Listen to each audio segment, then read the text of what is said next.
Euro চ্যাম্পিয়নের লড়াই শুরু হয়েছে এরই মাঝে। আগামী 21শে জুন মাঠে গড়াবে ল্যাটিন বিশ্বকাপ খ্যাত কোপা আমেরিকা। 2021 সালে ব্রাজিলকে হটিয়ে 28 বছর পর মহাদেশীয় শ্রেষ্ঠত্ব পুনরুদ্ধার করে আর্জেন্টিনা। এবার শিরোপা ধরে রাখার মিশন মেসি ডি মারিয়াদের।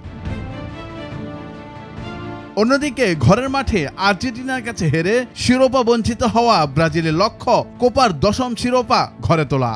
আবার দীর্ঘদিন ধরে ল্যাটিন আমেরিকার শ্রেষ্ঠত্ব জিততে না পারা উরুগুয়ের লক্ষ্য অভিন্ন। 2015 এবং 2016 সালে মেসি আর আর্জেন্টিনাকে শিরোপা জিততে না দেওয়া চিলেও চাইছে চ্যাম্পিয়ন হতে।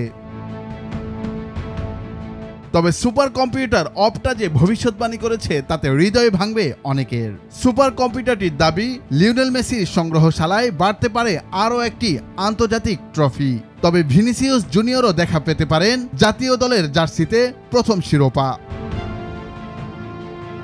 এর আগে মেসির সংগ্রহশালায় যুক্ত হয়েছে প্রায় সবগুলো ট্রফি। ক্লাব ফুটবলের সব ট্রফির ভিড়ে অনুপস্থিত ছিল আন্তর্জাতিক শিরোপার। 2021 সালে কোপা এবং 2022 সালে কাতার বিশ্বকাপ জিতে সেই আক্ষেপ দূর করেন মেসি।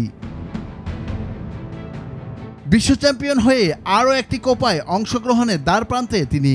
যদিও অনেকের ধারণা ছিল কোপা আর বিশ্বকাপ জয়ের পর অবসরে যাবেন আর্জেন্টাইন এই কিংবদন্তি। তবে আলবিসেলেস্তাদের 3 তারকা সম্বলিত জার্সিতে আরও একটি আন্তর্জাতিক ট্রফি জয়ের স্বপ্ন মেসির। সুপার কম্পিউটার অপটা বলছে মেসির সেই স্বপ্ন পূরণের সম্ভাবনা বেশি। এখন প্রশ্ন আসতে পারে অপটা কি? এবার ইউরোপীয় ফুটবলের ঘরোয়া লিগে বেশ আলোড়ন সৃষ্টি করেছিল অপটা সুপার কম্পিউটার। ফুটবলের পরিসংখ্যান ভিত্তিক প্রতিষ্ঠান অপটার সুপার কম্পিউটার মনোযোগ আকর্ষণ করে অনেক ফুটবল ভক্তদের। দিন কয়েক আগে ইউরো কাপ নিয়ে ভবিষ্যৎবাণী করে সুপার কম্পিউটার অপটা। টুর্নামেন্ট শুরুর আগে কোন দলের শিরোপা জয়ের সম্ভাবনা কতটুকু তা জানায় সুপার কম্পিউটারটি। এবার ঠিক একইভাবে কোপা নিয়ে ভবিষ্যৎবাণী করছে অপটা। এই কম্পিউটারটির মতে কোপার শিরোপা জয়ের ক্ষেত্রে এবার ফেভারিট বর্তমান চ্যাম্পিয়ন আর্জেন্টিনা। তবে খুব বেশি পিছিয়ে নেই ব্রাজিলও। শিরোপা জয়ের মধ্য দিয়ে কোপার মুকুট তাদের ধরে রাখার সম্ভাবনা 30.8%। অপটার হিসেব অনুযায়ী এবারের আসরে দ্বিতীয় favourite Brazil.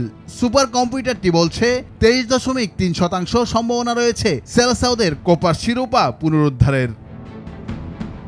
Nurul Afsar, news desk, ভোরের কাগজ।